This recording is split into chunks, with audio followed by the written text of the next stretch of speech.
जय श्री कृष्णा, जय श्री महाकाल। मेरे सभी व्यूवर्स, सब्सक्राइबर और फॉलोअर्स का मैं एक बार फिर से स्वागत करता हूं आपके ही प्यारे यूट्यूब चैनल क्रोएशिया व्लॉग्स में।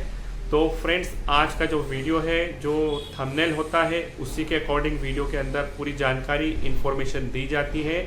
तो जो आज का वीडियो है ये एक नेगेटिव न्यूज़ वाला है या नेगेटिव साइन समझिए। इसके रिगार्डिंग मैंने पहले भी वीडियो बनाया है कि आपका जो ऑनलाइन आप स्टेटस चेक करते हैं या आपके पास जो मेल आता है उसी के मेल के थ्रू आपको मालूम पड़ जाएगा कि आपका वीज़ा ग्रांट हुआ है या आपके फाइल पर डिसीजन आया है कि आपको रिफ्यूज़ल मिला है। ठीक है, तो कई फ्रेंड्स इस बात को स्वीकार नहीं करते और कुछ कहना गलत है, कुछ एजेंट्स उनको बोल देते हैं कि आपका तो वीज़ा लग गया है, आपका जो कोरियर एड्रेस था वो गलत था। तो वो खाली उनको झूठी बातें बोल देते हैं। तो मुझे ये अच्छा नहीं लगता। मेरे पास कॉल भी आते हैं कि भाई साहब हमारे पास ये मैसेज आया है, तो हमें कहा जा रहा है कि आपका कोरियर एड्रेस गलत था, तो आपको पासपोर्ट कलेक्शन करने जाना है जहाँ पे भी आपने सबमिशन किया है। और जब वो सबमिशन सेंटर में जाते हैं तब उनको जो 2 पेज का रिफ्यूज़ल लेटर मिलता है, तब उनके सामने हकीकत आ जाती है कि उनको रिफ्यूज़ल मिला है। ठीक है, तो मैं उन एजेंट्स या फ्रेंड्स को कहना चाहूँगा कि अगर आपको मालूम है तो आप उनको क्यों नहीं बताते आपके क्लाइंट्स को कि उनको रिफ्यूज़ल आया है। जो उनको हो सकता है, कई मित्रों को तो मैं आपको बताना चाहूँगा, 1.5-2 महीने बाद मालूम पड़ता है कि उनको रिफ्यूज़ल आया है।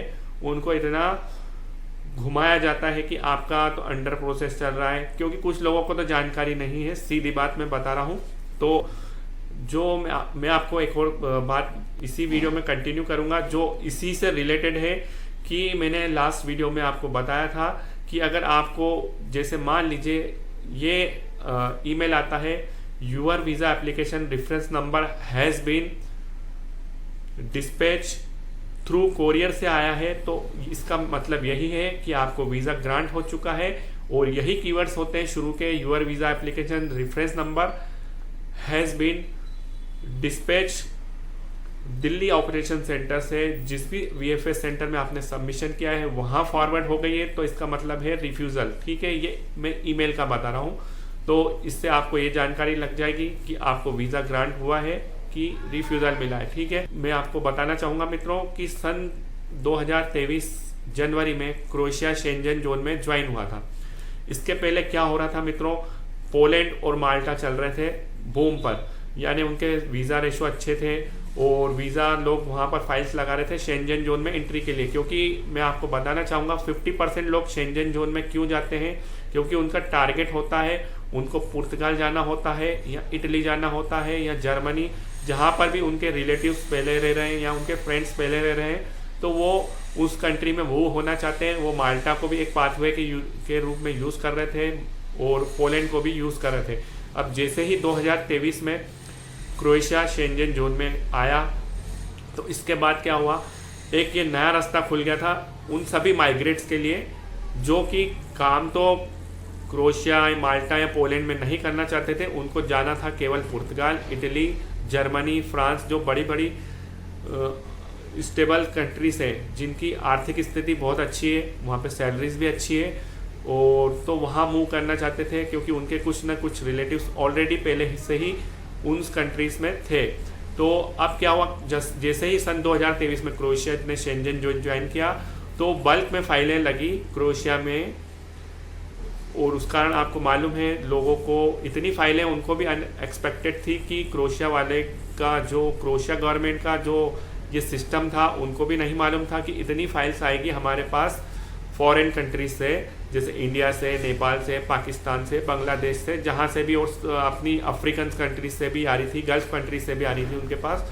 तो शुरू में क्या हुआ, क्रोएशिया ने वीज़ा तो दिए भर भर कर, कहा जाता है ना, एक शब्द में कहना चाहूँगा, एक वीज़ा का लंगर। यानी जिसने भी फाइल क्रोएशिया में लगाई थी, जनवरी, फरवरी, मार्च, अप्रैल, मई, जून, जुलाई, अगस्त, सितंबर, अक्टूबर तक की भी बात कर रहा हूँ, तो क्रोएशिया ने उनको वीज़ा ही दिया है।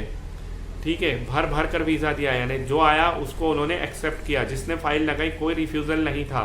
ठीक है, और उसके बाद मैं आपको इसी में इंक्लूड करूँगा बात कि क्या था, जब क्रोएशिया में इतने लोग माइग्रेट हुए यहाँ से, उनको वीज़ा मिला तो उसमें से मैं आपको वास्तविक आंकड़ा तो नहीं बता पाऊंगा। 50% लोगों ने क्या किया है क्रोएशिया पहुंचने के बाद, खासकर मैं टारगेट करूंगा पंजाब के लोगों को, हरियाणा के लोगों को, क्योंकि उनके पहले से ही रिलेटिव्स शेंजन जोन में जो कंट्रीज पहले बताई थी उसके अंदर पहले से ही लोग रह रहे थे।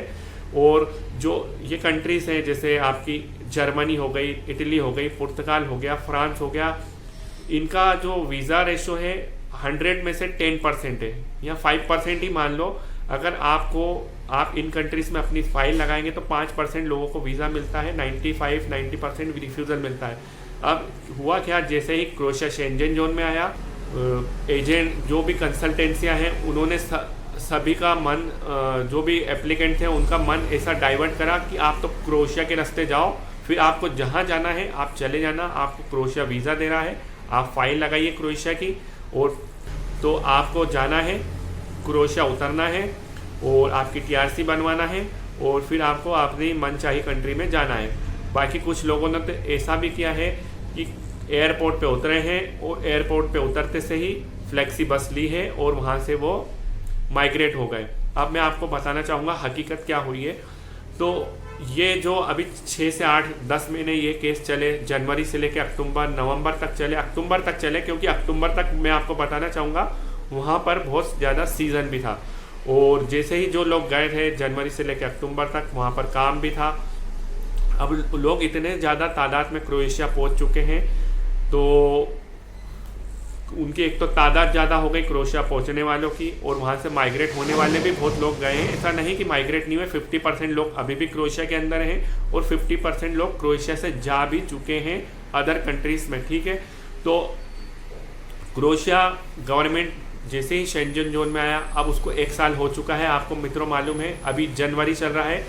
तो 1 साल के बाद उन्होंने एनालिसिस किया है कंट्री ने कि हमारी कंट्री में हमने लास्ट ईयर मान लीजिए 1 लाख लोगों को वीज़ा दिया है। आज करंट में हमारी कंट्री में कितने माइग्रेंट्स काम कर रहे हैं जो फॉरेन कंट्री से आए थे एम्प्लॉयर के थ्रू, हमने जिनको वीज़ा ग्रांट किया है, तब उनको हकीकत मालूम पड़ी है कि लगभग 50,000 से 45,000 लोग तो भाग चुके हैं अदर कंट्रीज़ में। अब धीरे धीरे क्या हुआ, शेंजन में जोन आने के बाद इनको भी जो शेंजन रूल्स होते हैं इनको अपने एक फ़िल्टर लगाना होता है, समझ है। फ़िल्टर का मतलब इनको थोड़ी स्ट्रिक्टनेस करना पड़ी है। अब जो वीज़ा आ रहे हैं, अब वीज़ा रेशो 75% मानकर चलिए, जो पहले 100% था अभी 75% है, वो धीरे धीरे घट के और थोड़ा सा कम होगा, मेरा ये मानना है। तो अभी जो लोगों को वीज़ा आ रहे हैं वो 75% ही आ रहे हैं। बाकी और आपको इस बात में इंक्लूड करूंगा, जो वीज़ा आ रहे हैं स्किल पर्सन है, जैसे आप मान लीजिए आपके पास कोई स्किल है कंस्ट्रक्शन में, आप जैसे वेल्डर हैं, स्टील फिक्सर हैं, आप टाइल मेसन हैं, या आप मान लीजिए एसी टेक्नीशियन है, इलेक्ट्रीशियन है, जो भी आपके पास टेक्निकल स्किल है, तो आपका वीज़ा रेशो 100% कहूँगा मैं, अभी भी आपको कहूँगा 100% या 95% मानिए। और अगर आप अनस्किल्ड पर्सन है, मान लीजिए जैसे आप फूड डिलीवरी में हैं, या क्लीनर हैं, या पैकिंग जॉब में जा रहे हैं, या आप कुछ ऐसे जॉब में जा रहे हैं वो जो प्रोफेशनल नहीं होती, वो कोई भी बोलना नहीं चाहिए, अनपढ़ आदमी भी ये काम कर सकता है पैकिंग का जॉब। तो उस जॉब में अगर आप अप्लाई कर रहे हैं तो आपके चांस अभी मान लो मेरे हिसाब से 50-50% मानकर चलिएगा। तो मित्रों मैं आपको बताना चाहूँगा, अभी लेटेस्ट में नवंबर, दिसंबर और जनवरी में जितने भी रिफ्यूज़ल लेटर मैंने चेक किए हैं, देखा है, तो सबसे ज़्यादा पॉइंट नंबर 8 पर ही मार्किंग किया गया है। इसका मतलब यही है कि आपके डॉक्यूमेंट्स तो ओरिजिनल थे, किसके, आपके भी, आपकी कंपनी के भी, समझ गए आप। आपके साथ कोई स्कैम नहीं हुआ है, आपके साथ कोई फेक वर्क परमिट का काम नहीं हुआ। मैं आपको आज केवल पॉइंट नंबर 8 का जो रिफ्यूज़ल आ रहा है वो किन कारणों से आ रहा है वही बताने आया हूँ। आप इसको ये मत समझना कि आपके डॉक्यूमेंट्स फेक थे, आपका परमिट फेक था, ठीक है। वो वीडियो मैं पहले भी बना चुका हूँ, मैं केवल पॉइंट नंबर 8 का ही वीडियो बना रहा हूँ। इसका मतलब यही है कि आपके डॉक्यूमेंट्स भी ओरिजिनल है, कंपनी ने आपको जो परमिट दिया है वो भी जेन्युइन है, आपको जो सपोर्टिंग डॉक्यूमेंट दिए हैं वो भी जेन्युइन है। उसके बावजूद भी क्रोएशियन काउंसलेट आपको या जिसको भी ये मिल रहा है रिफ्यूज़ल नंबर 8, वो क्यों दिया जा रहा है, पहले इसको आप समझिएगा। तो इसके कारण बहुत सारे हैं, मैं आपको इस पर थोड़ा सा डीपली बताना चाहूँगा। कि पॉइंट नंबर 8 पर रिजेक्शन क्यों आ रहा है। अभी सबसे ज़्यादा जो रिफ्यूज़ल लेटर आए मेरे पास देखने को कुछ फ्रेंड्स के द्वारा जिनको अनफॉर्चुनेटली रिफ्यूज़ल मिला है, तो पॉइंट नंबर 8 ही क्यों मिला है, क्योंकि अब क्रोशियन गवर्नमेंट ने, मान लीजिए काउंसलेट ने स्ट्रिक्ट कर दिए हैं अपने रूल्स को। जो पहले वीज़ा भर के आ रहे थे, यानी वीज़ा का लंगर था जनवरी से लेके अक्टूबर तक, मैं बात उनकी कर रहा हूँ जिनके डॉक्यूमेंट जेन्युइन थे, है ना। मैं फेक वर्क परमिट वालों की बात इस पॉइंट पे नहीं कर रहा हूँ। पॉइंट नंबर 8 वही होता है जहाँ पर आपके डॉक्यूमेंट्स भी ओरिजिनल थे, कंपनी के भी डॉक्यूमेंट्स ओरिजिनल थे, जेन्युइन थे, समझ गए। उसके बावजूद भी काउंसलेट के द्वारा पॉइंट नंबर 8 मार्किंग करके दिया जा रहा है कि उनको थोड़ा सा शक है आपकी रिलायबिलिटी पर और सपोर्टिंग डॉक्यूमेंट्स पे जो कंपनी ने दिए, समझ गए। तो अब इस पर थोड़ा सा विस्तृत चर्चा करेंगे कि पॉइंट नंबर 8 क्यों दिया जा रहा है। तो आप इसको माने तो ठीक है, आप इसको फेक न्यूज़ माने तो फेक न्यूज़ करिए, क्योंकि कुछ लोग कमेंट करते हैं कि मैं कुछ भी हवा में बातें कर रहा हूँ। कमेंट्स करते हैं, ठीक है, मुझे उससे कोई फ़र्क नहीं पड़ता, कुछ भी उनको कमेंट्स करना है। मेरा कमेंट बॉक्स कभी भी लाइफ में बंद नहीं होगा, भले चैनल लोग बंद करवा दें इसको, मेरे चैनल को कहें तो रिपोर्ट कर दें, कुछ भी कर दें, बंद करवा दें, बाकी मैं अपना कमेंट बॉक्स कभी भी उन लोगों के कारण बंद नहीं करूँगा जो कमेंट्स करते हैं कि ये जो बातें कर रहे हैं पूरी फेक कर रहे हैं, फेक न्यूज़ दे रहे हैं। तो ठीक है, वो करते रहें, उससे मुझे कोई फ़र्क नहीं पड़ता। तो मेरा जो चैनल है आप लोगों को एक सही इन्फॉर्मेशन देना, समझ।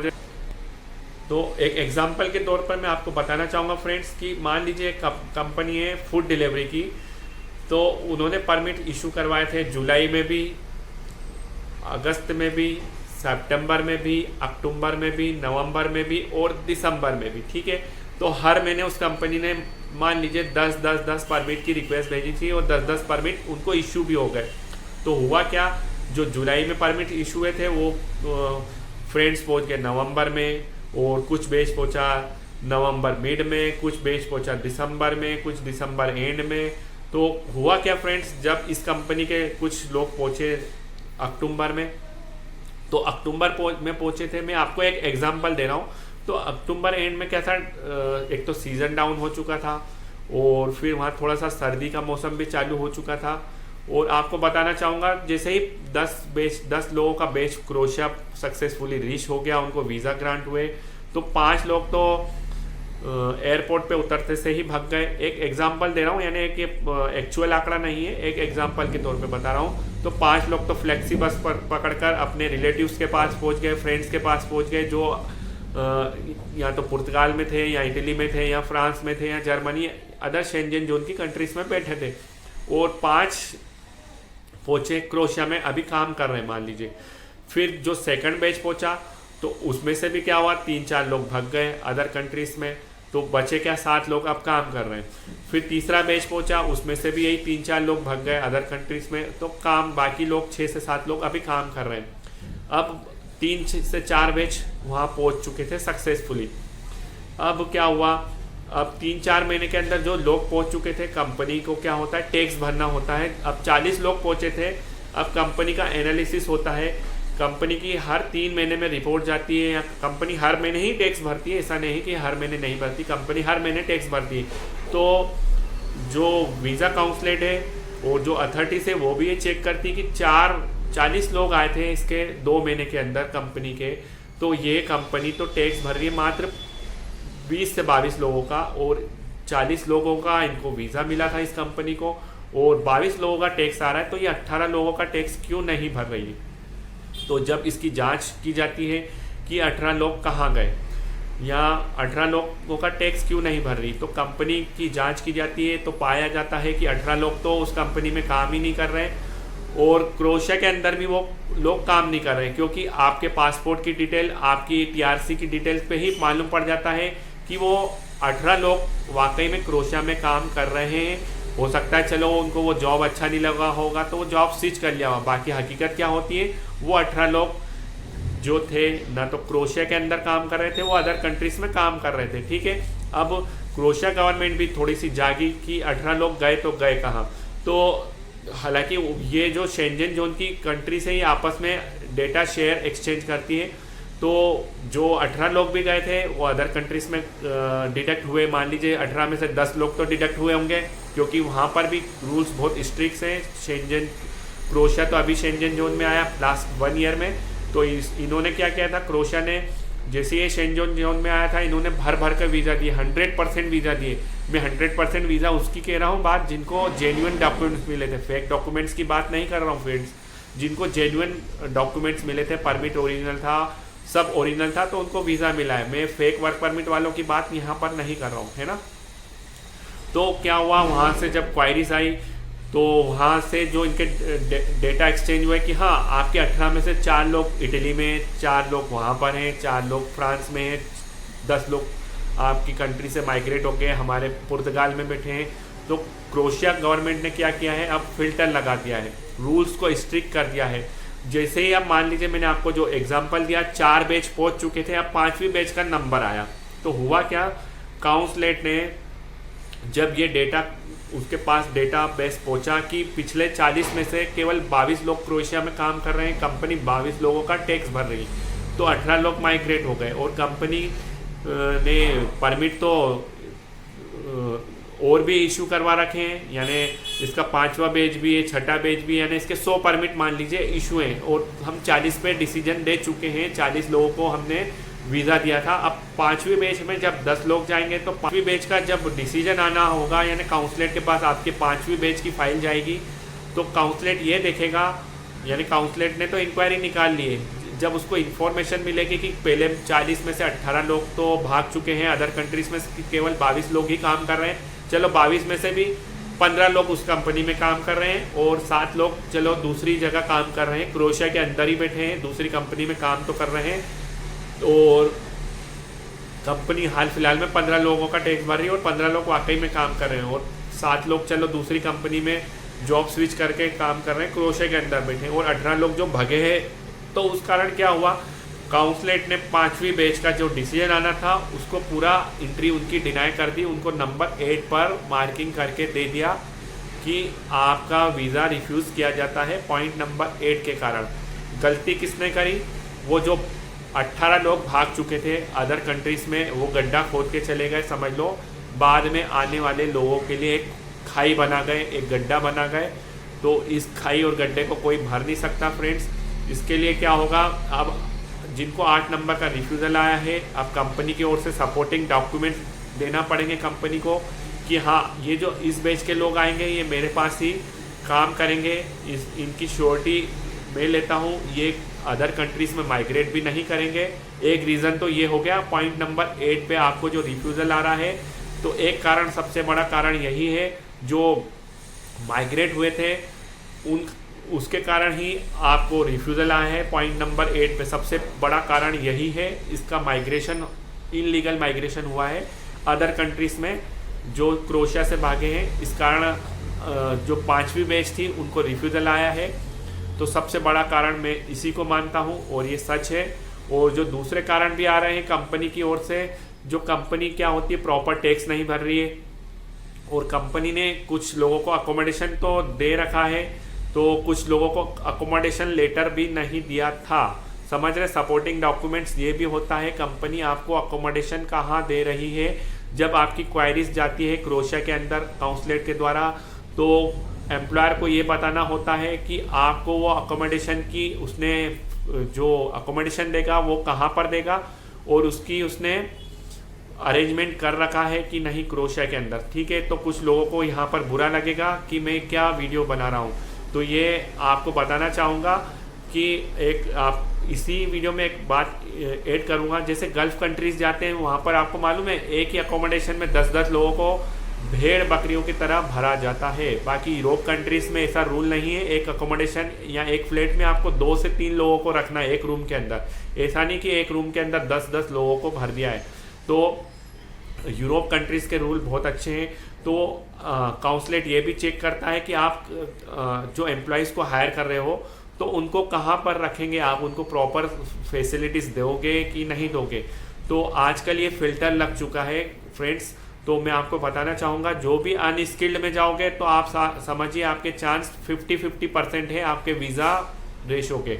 100% तो केवल उसी में केस में होगा जब आप किसी स्किल प्रोफेशनल में जा रहे हो, जैसे वेल्डर में, टाइल मेसन में, एसी टेक्नीशियन में। और एक बात और इंक्लूड करूंगा, जो बड़ी बड़ी कंपनीज हैं जो बल्क में वैकेंसीज निकालती है, ये इफेक्ट उस पर पड़ रहा है, छोटी कंपनीज पे नहीं पड़ रहा है। मान लीजिए कोई कंपनी परमिट ही 1 या 2 इशू करवा रही, उनको कोई डरने की ज़रूरत नहीं। जो कंपनी बल्क में अपने परमिट इशू करवा रही है 20, 25, 50, तो ऐसे परमिट जो कंपनी इशू करवा रही है वो काउंसलेट के समझ लो सर्विलांस पे, समझ लो सर्विलांस यानी बिल्कुल उस पर पैनी निगाहें हैं काउंसलेट की, समझ लो। यानी जो अथॉरिटीज है उसकी पूरी निगाहें बड़ी कंपनीज के ऊपर है, क्योंकि जो बल्क में उन्होंने परमिट्स अप्लाई कर दिए थे और टैक्स भर रही वो कंपनी कम लोगों का भी क्यों बढ़ रही है, मैंने आपको वीडियो में बताया है, क्योंकि वो माइग्रेट हो गए लोग।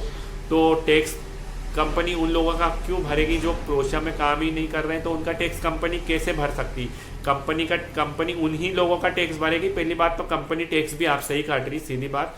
तो कंपनी, आप काम कर रहे हैं मान लो फूड डिलीवरी में, तो कंपनी आपसे अकोमोडेशन का भी पैसा ले रही है, आपसे फूड का भी ले रही है, आपसे टैक्स का भी ले रही है, स्कूटी का भी ले रही है। तो आप ही पहले, सबसे पहले तो वर्क करके दे रहे हो कंपनी को, तो कंपनी आपका टैक्स ही भर रही है जो आपने उसको कमा कर दिया है। तो ठीक है, अब 18 लोगों का टैक्स तो कंपनी नहीं भरेगी ना, वो केवल 22 लोगों का भरेगी, या 17 लोग जो अभी वर्तमान में काम कर रहे हैं केवल उसका ही टैक्स भरेगी ना।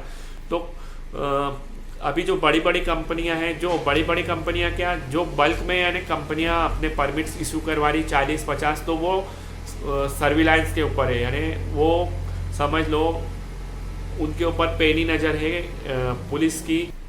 काउंसलेट ने बिल्कुल अब समझ लो रूल्स को स्ट्रिक्ट कर दिया है।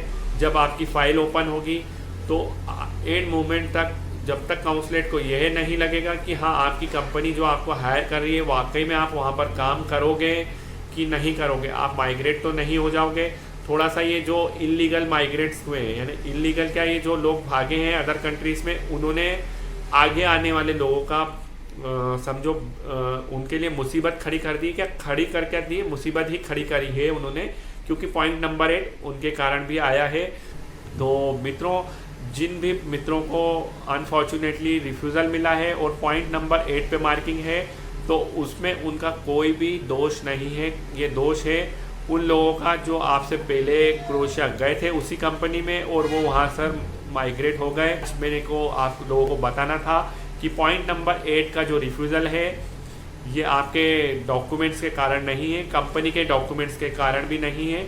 ये समझिए काउंसलेट ने जो पूरी स्टडी करी थी आपकी कंपनी की, वो कितना टैक्स भर रही है और कितने लोगों को उसने बुलाया था और कितने लोग अभी वर्तमान में उस कंपनी में काम कर रहे हैं, उसके डेटाबेस के आधार पर ही आपकी फाइल पर उन्होंने डिसीजन दिया है, रिफ्यूज़ल लेटर का यानी रिजेक्शन दिया है। आपको रिफ्यूज़ल दिया गया है कि आपकी रिलायबिलिटी पर उनको शक है, आपके सपोर्टिंग डॉक्यूमेंट्स जो कंपनी ने लगाए हैं तो उस पर भी उनको शक है। तो इस कारण पॉइंट नंबर 8 पर रिजेक्शन दे दिया गया है। ये बहुत दुखद बात है मित्रों। तो इसका आपको मैं एक हल बताऊंगा आने वाले वीडियो में। आप पॉइंट नंबर 8 पर जिनको भी रिजेक्शन मिला है तो वो अपील कर सकते हैं। आपके एम्प्लॉयर के पास अभी भी पूरा एक्सेस है आपको बुलाने का। वो चाहे तो जो काउंसलेट है, क्रोशियन एम्बेसी है, उनको मेल करेंगे अपने जो डॉक्यूमेंट्स हैं, सपोर्टिंग डॉक्यूमेंट्स, वो एक लॉयर को हायर करेंगे और उसके आपका जो पॉइंट नंबर 8 है उसको समझेंगे और एक लॉयर को हायर करके वो ये समझेंगे कि हमें कौन से डॉक्यूमेंट्स अब देना है कि जो हमारे एम्प्लॉय को हमको हायर करना था उसको काउंसलेट ने पॉइंट नंबर 8 मार्क किया है। तो हम इस केस को अगेंस्ट में अपील कैसे करें, तो वो आपका जो ये केस होगा आपके एम्प्लॉयर के द्वारा ही अब आगे बढ़ाया जाएगा। इसमें आपके एजेंट्स का कोई भी हाथ नहीं है, यानी उसने आपके एजेंट्स ने इसमें कोई फ्रॉड नहीं किया है, आपको कोई फेक वर्क परमिट नहीं दिया था। अब पूरा का पूरा एक्सेस समझिए आपके एम्प्लॉयर के ऊपर डिपेंड है, वो आपको कितनी जल्दी बुला सकता है, वो कितने स्ट्रॉन्ग पेपर, कितनी गारंटी लेटर देगा कि आपकी जो एंट्री डिनाई की गई है वो इस जो आपने एक फाइल सबमिट की थी आपको रिफ्यूज़ल आया है, तो उसके अगेंस्ट में आपके एम्प्लॉयर को ही इतने तगड़े डॉक्यूमेंट और एक गारंटी लेटर जो भी बनाना होंगे वो बनाकर आपको देगा। फिर आपको दिल्ली VFS सेंटर में जाना है, वॉक इन करके, यानी आपको कोई अपॉइंटमेंट पहले बुक नहीं करना है, वहाँ पर जाना है। हालांकि 1928 आपकी फ़ीस लगेगी, VFS का जो चार्ज है आपका लगेगा, और 43 यूरो यानी 3870 रुपये एक इसकी फ़ीस रहेगी आपकी रीअपील की। और एक आपको रिफ्यूज़ल लेटर लिखना पड़ेगा यानी बनवाना पड़ेगा, वो भी क्रोशियन लैंग्वेज में होगा, ठीक है मित्रों। और जो आपको डॉक्यूमेंट्स आएंगे क्रोशिया से, कंपनी की ओर से एक स्ट्रॉन्ग डॉक्यूमेंट्स कहूँगा, वो कंपनी आपको प्रोवाइड करेगी, उसको ले जाकर आपको सबमिशन करना है दिल्ली VFS सेंटर में। और फिर आपको वेट करना पड़ेगा आपके डिसीजन का, और उस समय आपका पासपोर्ट वगैरह नहीं लिया जाएगा। इसके ब्रीफ में मैं अलग से वीडियो बनाऊंगा। मेरा आज का जो टॉपिक था पॉइंट नंबर 8 पर जो रिफ्यूज़ल आ रहे हैं मित्रों, वो किन कारणों से आ रहे हैं, इस कारण ही मैंने आज का ये वीडियो बनाया था। तो ये जो वीडियो है थोड़ा सा सैड न्यूज़ वाला था, तो आज का जो वीडियो था मैंने केवल उन मित्रों के लिए बनाया है जिनको एक सैड न्यूज़ मिली है।